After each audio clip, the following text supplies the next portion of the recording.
Bismillahirrahmanirrahim. Assalamualaikum warahmatullahi wabarakatuh. Bismillah, alhamdulillah, wassalatu wassalamu ala habibillah Sayyidina Muhammad ibn Abdillah wa ala alihi wa sahbihi wa mawala. Subhanaka la ilma lana illa ma 'allamtana innaka antal alimul hakim wa la hawla wa la quwwah illa billahil aliyyil azim. Allahumma rabbi syrah lana sudurana wa yassir lana umurana wahlul 'uqdatam min alsinatina yafqahu aqwalana. Allahumma fakkihna fid din wa 'allimna at-ta'wil birahmatika ya rabbal alamin walhamdulillahi rabbil alamin. Alhamdulillah, thumma alhamdulillah. Apa khabar sahabat-sahabat semua? Selamat pagi, sabahun nur, sabahul khair. Kita bertemu dalam pertemuan Hayati Quran dan kita dah tiba pada siri yang ke-449. Siri yang ke-449. Mudah-mudahan pertemuan ini menjadikan kita beroleh sesuatu ibrah pengajaran. Kita boleh bawa sedikit sebanyak dalam kehidupan seharian kita. Amin ya rabbal alamin. Saya nak raikan dahulu sahabat-sahabat yang saya nampak di ruang komen. Ada Kak Nur Hayati Yahya, Ummi Akashah, kemudian Fatimah Cik Mat, Zahra Alias, Ruslina Ayub, Jamilah Ihsan, Nur Aida Musa, Kati Khairuddin, Nuraha Manab, Yaya Lia, kemudian Safia Sapian, Nurisa Wan Hasan, dan juga Nur Hayati Sulaiman, Maryamah Zakaria, Rusyatimah Asmari, Ana Sukaimi, Aniza Umma, Muslimah Mahmud, Kati Khairuddin, Nurazia Mukhtar, Rusnah Ismail, Kamiza Muhammad Amil, Tumirah Damiri, Zakia Muhammad Nin, dan juga Kunab, Aniza Umma, Ana Sukaimi, Muhammad Hairil Ikhzan Hassan, Farida Hamdan, Rin Khairil, Salina Muhammad Noor, Saadiyah Hassan, Zabaria Muhammad Yusuf, Fauzia Muhammad Yusuf, Noni Baba, Wan Normah, serta Tuan Nurahim Sharif, Zimah Don, Galik Spirit, Zaujah Al-Fakir, Asna Darus, Encik Muhammad Cik Riz, serta Safia Sharif, Haji Razai Habibah, Siti Hawa Abdul Rahim, Suhaiza Rahiman, Ayu Muhammad, Cik Ba Wasini, Zaliha Kamaruddin, Siti Syami, Rahila Junid, dan juga Nur Aini Esa. Ahlan semua. Waalaikumsalam warahmatullahi wabarakatuh kepada semua yang memberi salam. Lalu saya tak pasti bagaimana line saya sebab di Semenyih ni hujan lebat daripada pagi tadi, daripada subuh tadi. Namun saya harap suara saya adalah jelas, video saya adalah jelas. Apa kata? Kita mulakan pertemuan kita dengan sama-sama kita perbetulkan dahulu niat kita. Moga-moga pertemuan kita adalah kerana Allah Subhanahu wa ta'ala. Nawaitu ta'alluma wa ta'lim wa tadhakkura wa tadhkir wa naf'a wal intifa' wal ifadata wal istifadah wal hatha ala tamassuki bi kitabillah wa sunnati rasulillah sallallahu alaihi wasallam wad du'a'i ila al huda wad dalalati ala al khair ibtigha'a wajhillah wa mardatih wa qurbih wa thawabih. Amin amin ya rabbal alamin. Lalu Kak Rahila kata daripada Bangi jelas, Tuan Nur Rahim daripada Seri Kembangan jelas, Kak Nur Hayati daripada Lumut, Ummi Akasha Seri Kembangan jelas, Safia Sharif Kuala Lumpur, Tumirah Damiri Pagoh, Kunab kata line okey, Melaka Zakia Muhammad Nin, daripada Shah Alam Kak Kamizah, Tanjung Malim Kak Zaliha, Kota Baru Nurisa. Alhamdulillah, lalu ramai yang kata jelas. Terima kasih di atas maklum balas yang diberikan. Hari ini kita nak sambung daripada mana perkongsian Hayati Quran kita. Mohon sahabat-sahabat bantu catatkan di ruang komen siri yang ke-449 Hayati Quran, muka surat 186, masih lagi pada surah Al-A'raf, surah yang ke-7, bermula daripada ayat yang ke-50. Lalu Hayati Quran siri yang ke-449, surah yang muka surat yang ke-156, surah yang ke-7 Al-A'raf, bermula daripada ayat yang ke-50. Apa kata kita baca dahulu ayat ini dan kemudian kita perhatikan ibrah, penghayatan yang ada padanya. A'udzu billahi minasy syaithanir rajim. Bismillahirrahmanirrahim. ونادى أصحاب النار أصحاب الجنة أن أفيضوا علينا من الماء أو مما رزقكم الله قالوا إن الله حرمهما على الكافرين Sadaqallahul Azim. Maka pada ayat yang ke-50 ini dalam tafsir Al-Wasit, maka penulis menyebut thumma tasuqu lana suratul karimah. Kemudian pada ayat yang ke-50, surah yang mulia ini membawakan kita untuk melihat masyhadan khitamian, gambaran yang terakhir min masyahidi yaumil qiyamah, daripada gambaran yang telah digambarkan kepada kita tentang hari kiamat. Bermula daripada ayat yang ke-37 di mana gambaran tentang orang-orang yang tidak beriman ketika mana menghadapi sakaratul maut. Permulaan ayat yang ke-38 pada perkataan qala dukhulu fi ummamin, bagaimana gambaran ketika mana orang-orang yang mendustakan ayat Allah berdiri di hadapan Allah. Pada ayat yang sama juga, gambaran tentang pertengkaran, salah menyalahkan yang berlaku di antara penghuni neraka. Dan kemudian pada ayat yang ke-40, gambaran bahawa orang-orang yang mendustakan ayat Allah, yang sombong daripada untuk menerima ayat Allah, tidak akan dibukakan untuk mereka pintu syurga dan mereka tak akan boleh masuk ke dalam syurga, bahkan selama-lamanya akan berada di dalam api neraka. Kemudian pada ayat yang ke-42 dan 43, gambaran tentang orang-orang yang beriman ketika mana dimasukkan ke dalam syurga, apakah yang mereka bakal lakukan. Dan pada ayat yang ke-44, Al-Quran mula menceritakan tentang gambaran pada waktu itu bual bicara.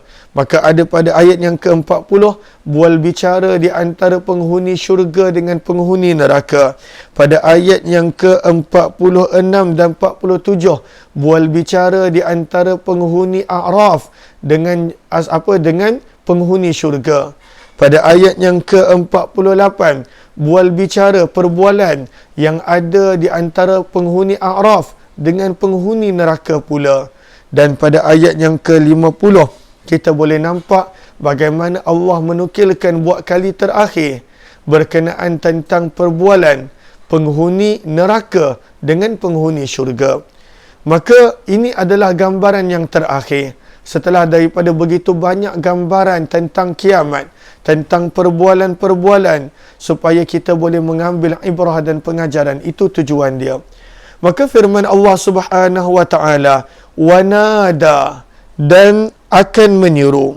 Lalu disebutkan dengan nada fi'il madhi, padahal benda ini belum berlaku, nak menunjukkan benda ini pasti berlaku, nak menunjukkan benda ini akan berlaku walaupun belum lagi berlaku. Maka itulah tujuan dibawakan tentang ayat-ayat mahsyar kiamat dengan fi'il madhi, padahal fi'il madhi maksudnya perbuatan yang telah berlaku, nak menunjukkan benda ini pasti berlaku walaupun ianya belum lagi berlaku. Maka Allah Subhanahu wa taala menceritakan wanada, dan akan menyeru. Siapakah yang akan menyeru? Ashabun nar, penghuni neraka. Dan siapa yang mereka seru? Firman Allah Subhanahu wa taala, ashabal jannah, mereka akan menyeru penghuni syurga. Dan ketika mana mereka menyeru penghuni syurga minta tolong, pada ayat ini dalam tafsir Al-Wasit disebutkan bizillah, dengan penuh penghinaan, wangkisar, dan juga dengan penuh perasaan pada waktu itu putus asa. kerana mereka dah kena seksa dengan api neraka, yang mana pada ayat yang ke-41 kita dah belajar, bawah ada api, lahum min jahannama mihad, atas ada api, wa min fawqihim ghawash, begitu banyak mereka dibakar. Maka bila sampai pada satu tahap, mereka minta tolong dengan ahli syurga. Mereka minta tolong dengan ahli syurga. Apakah yang mereka minta tolong? Mereka minta tolong kepada ahli syurga dengan penuh penghinaan, dengan penuh pada waktu itu rasa putus asa. Apa yang mereka minta tolong? Bahawa afidu terjemahannya adalah limpahkan, tuangkan. Fadha yafidu memberi makna mencurah, menuang, melimpah. Lalu di sini terjemahannya adalah berikan. Mana asal dia tuangkanlah, mana asal dia limpahkanlah. Dalam kurungan maksudnya adalah berikan. Bahawa afidu, wahai kamu penghuni syurga, berikanlah alaina, ke atas kami, untuk kami, minal ma, daripada air. Berilah kami air daripada apa yang kamu minum.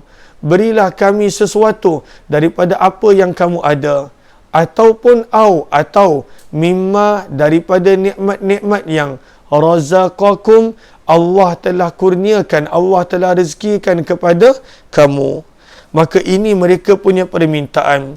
Mereka minta tolong kerana pada waktu itu mereka dah tak tahan dibakar dalam api neraka. Dan tak ada manusia yang akan bertahan. Tak ada manusia yang akan bertahan.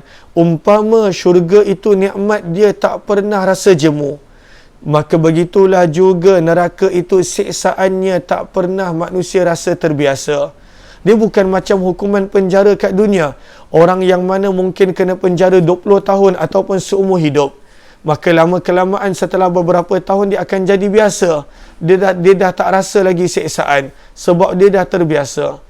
Tetapi neraka punya siksaan adalah manusia takkan pernah rasa terbiasa. Lalu setiap orang walaupun siksaan dia berbeza-beza, dia akan anggap siksaan dia lah paling berat. Dia akan anggap siksaan dia lah paling teruk. Maka pengajaran daripada bagaimana penghuni neraka pada waktu itu dengan penuh kehinaan. Dulu mereka ejek penghuni syurga dekat dunia. Pada waktu itu dengan penuh penghinaan, dengan penuh tanpa rasa malu. Daripada sini sebenarnya kata para ulama tafsir nak menunjukkan betapa dahsyatnya siksaan api neraka. Sampai pada waktu itu mereka hilangkan rasa malu, mereka minta tolong dengan penghuni syurga. Nak menggambarkan pada waktu itu teruknya siksaan yang mereka terima, teruknya azab yang mereka hadapi. Pada waktu itu mereka hinakan diri mereka, minta tolong dengan penghuni syurga. Maka pengajaran yang pertama yang kita boleh dapat pada seruan pada permintaan ini adalah sebenarnya penghuni neraka dah tak tahan lagi dengan siksaan. Dan tak ada orang yang akan boleh mampu menahan siksaan api neraka. Walaupun serendah-rendah dan paling sedikit siksaannya sekalipun. Dan apakah yang mereka minta? Mereka minta air dan apa jua rezeki yang penghuni syurga boleh bagi. Apakah jawapan penghuni syurga?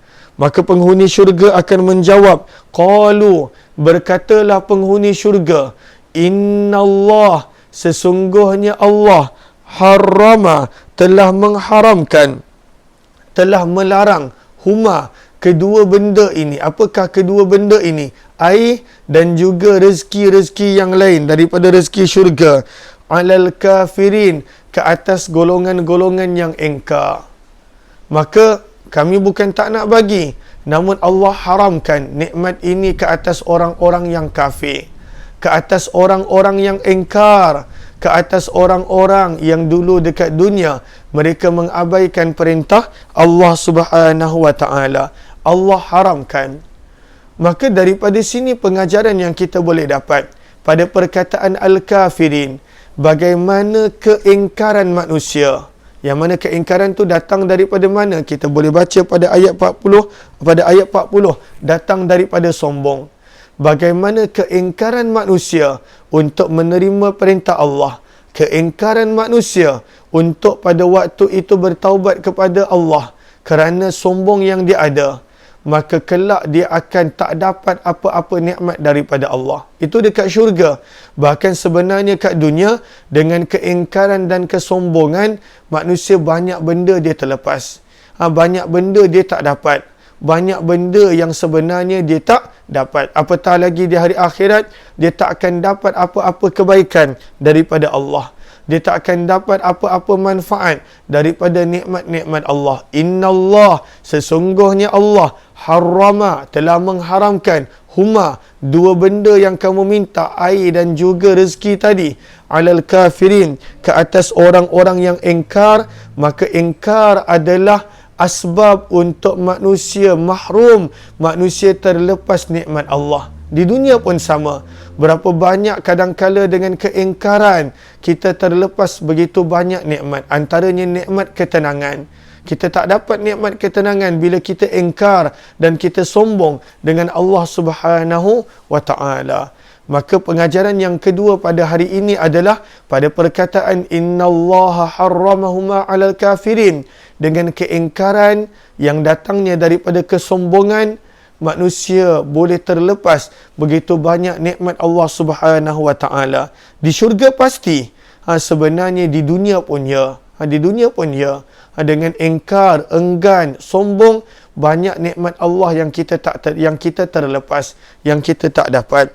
Seterusnya Al-Quran mula menceritakan tentang apakah keadaan mereka dulu di dunia, orang-orang yang ingkar ini. Firman Allah Subhanahu wa taala, alladzina ittakhadhu. Ada yang tanya penghuni Al-A'raf akhirnya masuk syurga ke? Kita dah sebutkan pada ayat yang ke-49 pada firman Allah udkhulul jannah. Kita dah sebutkan semalam pada ayat 49 pada firman Allah udkhulul jannah. Kita dah sebutkan tentang Al-A'raf semalam. Okey. Seterusnya ayat yang ke-51. Ayat yang ke-51.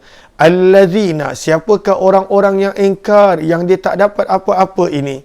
Firman Allah Subhanahu wa taala, alladzina, orang-orang yang ittakhadhu, mereka telah menjadikan dinahum, agama mereka.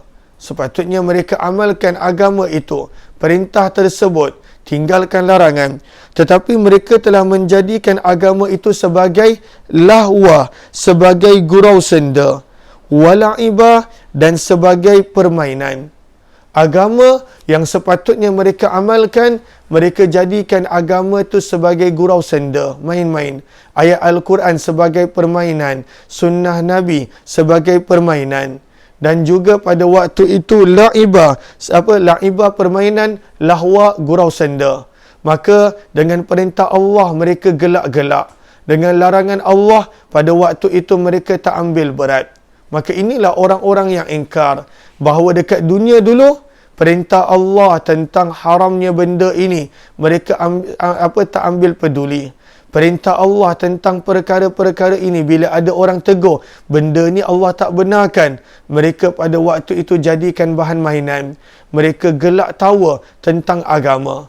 Sebab itu sangat bahaya. Kadangkala ada orang yang pada waktu itu dijadikan agama sebagai bahan gurau senda.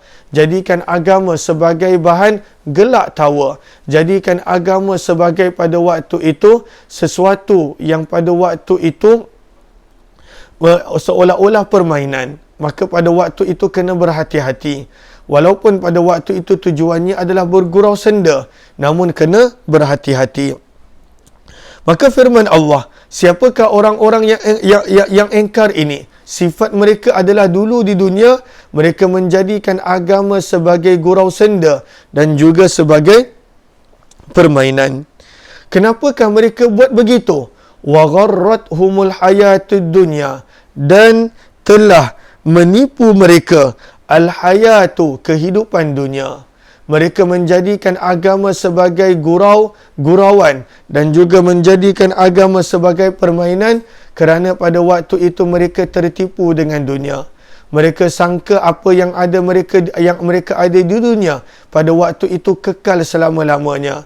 Mereka tertipu dengan kehidupan dunia yang mana mereka rasa mereka tak akan mati. Mereka pada waktu itu rasa usia mereka masih panjang. Mereka pada waktu itu rasa mereka nanti akan bertaubat kemudian hari. Namun kematian datang tiba-tiba, tak sempat bertaubat padahal peluang sentiasa ada. Maka, kenapakah manusia menjadikan agama sebagai gurauan dan juga sebagai permainan? Al-Quran terangkan, وَغَرَّتْهُمُ الْحَيَاةُ الدُّنْيَا. Mereka telah tertipu dengan kehidupan dunia. Sama ada kehidupan dunia itu maksudnya harta, maksudnya pangkat jawatan, ataupun ilmu pengetahuan, ataupun pada waktu itu kemasyhuran, ataupun pada waktu itu rupa dan kecantikan, apapun yang boleh menjadikan manusia itu lupa. Maka firman Allah, mereka menjadikan agama sebagai gurauan dan juga sebagai permainan kerana mereka orang-orang yang tertipu dengan kehidupan dunia. Maka firman Allah Subhanahu wa taala, "Falyawma nansahum." Maka al-yawma, pada hari ini, nansahum, kami lupakan mereka. Apakah maksud Allah lupakan? Allah tak rasa kasihan terhadap mereka. Apakah maksud Allah lupakan? Allah akan menghukum mereka. Apakah maksud Allah lupakan? Allah tidak ambil peduli tentang mereka di hari akhirat. Kenapa Allah lupakan mereka? Kama nasu, kama sebagaimana, seperti mana, nasu, mereka melupakan, liqa'a, pertemuan, yaumihim, mereka pada hari ini. Sebagaimana waktu dulu kat dunia mereka lupakan Allah, maka pada hari kiamat Allah lupakan mereka. Maka pada ayat ini ada beberapa benda yang kita boleh belajar. Pengajaran yang ketiga, bagaimana kita nampak bahawa bahayanya untuk mempermain-mainkan agama. Sangat berbahaya. Walaupun dengan tujuan bergurau senda. Maka jangan mempermain-mainkan agama. Jangan mempermain-mainkan sunnah. Kadang-kala ada orang mempermain-mainkan sunnah seperti janggut, seperti pakaian, seperti menutup aurat. Dia mempermain-mainkan. Maka kena berhati-hati. Kadang-kala ada yang mempermain-mainkan perintah Allah. Maka pada waktu itu jangan. Walaupun dengan tujuan untuk bergurau senda. Kita tak nak termasuk pada ayat ini yang mana pada waktu itu mereka tertipu dengan kehidupan dunia. Lalu mereka menjadikan agama sebagai bahan gurauan dan juga permainan. Itu pengajaran yang ketiga. Pengajaran yang keempat yang kita boleh belajar pada perkataan وَغَرَّتْهُمُ الْحَيَاةُ الدُّنْيَا. Manusia dia lupa, manusia dia sombong, manusia dia mendustakan ayat Allah. Hakikatnya kerana dia tertipu dengan kehidupan dunia. Diingat dunia ni selama-lamanya. Diingat dunia ini segala-galanya. Diingat dunia ini adalah penghujung dia. Sebenarnya tidak. Ini tak ada apa-apa. Dunia ini sangat sementara berbanding dengan akhirat tanpa penghujung. Maka sebab kenapa manusia banyak lupakan Allah, banyak menjadikan agama Allah sebagai permainan, kerana dia lupa bahawa kerana dia tertipu dengan kehidupan dunia. Maka itu pengajaran yang keempat. Pengajaran yang kelima, kita nampak pada falyawma nansahum kama nasu, bahawa bagaimana kita layan Allah, begitulah kelak Allah layan kita. Ini pengajaran yang kelima. Kita lupakan Allah, Allah pasti lupakan kita. Bagaimana kita tak taat perintah Allah, Allah takkan layan kita.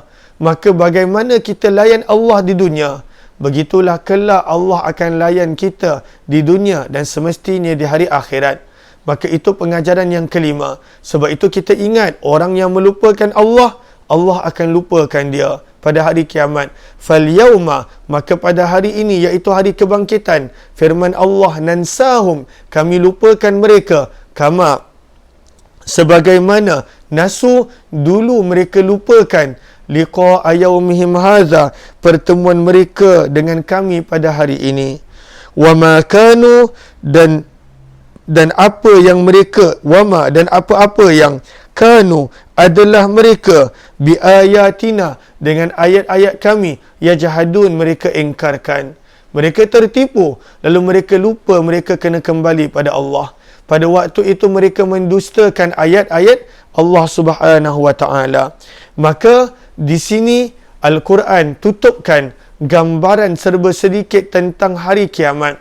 perbualan-perbualan di antara penghuni syurga dan neraka, di antara ashabul a'raf dan penghuni syurga, di antara ashabul a'raf dengan penghuni neraka, dan juga perbualan di antara penghuni neraka dengan penghuni syurga meminta minuman, akan tetapi Allah tak benarkan. Mereka takkan dapat apa-apa belas kasihan daripada Allah, mereka takkan dapat apa-apa ingatan daripada Allah, sebab dulu dekat dunia bila Allah uji sedikit dengan kesenangan, pada waktu itu mereka lupakan Allah Subhanahu wa ta'ala. Mudah-mudahan insya-Allah adanya manfaat daripada 2 ayat yang kita baca, daripada 5 pengajaran yang kita perolehi. Bermula daripada esok kita masuk muka surat baru. Kepada sahabat-sahabat yang kali pertama join, mohon dia sebaik untuk bantu share, kongsi dan juga sebarluaskan. Moga-moga lebih ramai yang beroleh manfaat insya-Allah. Lalu di sini kita berhenti dan minta maaf, pengajaran yang ke-6 yang kita dapat, wa ma kanu bi ayatina yajhadun, dan apa yang mereka ingkarkan daripada ayat-ayat kami. Kita nampak orang yang mana lupakan Allah dekat dunia, pada waktu itu dia akan berani mengingkari ayat Allah. Dia lupa, dia tak ada kebesaran Allah dalam hati dia, kepercayaan Allah dalam hatinya, kehebatan Allah dalam hatinya, sekadar pada lidah. Maka pada waktu itu dia akan mengingkar ayat-ayat Allah. Dia akan yajhadun, dia akan berpaling ingkar daripada ayat-ayat Allah. Itu pengajaran yang ke-6. Lalu sebab itu jangan kita lupa Allah, jangan kita jauhkan diri kita daripada Allah, supaya kita tak termasuk dalam golongan-golongan yang tercela ini. Amin ya rabbal alamin. Kita jumpa lagi insya-Allah pada jam 6 petang dalam pembacaan kita Al-Azkar. Wabillahi taufiq wal hidayah. Assalamualaikum warahmatullahi wabarakatuh. Terima kasih semua. Jumpa lagi insya-Allah.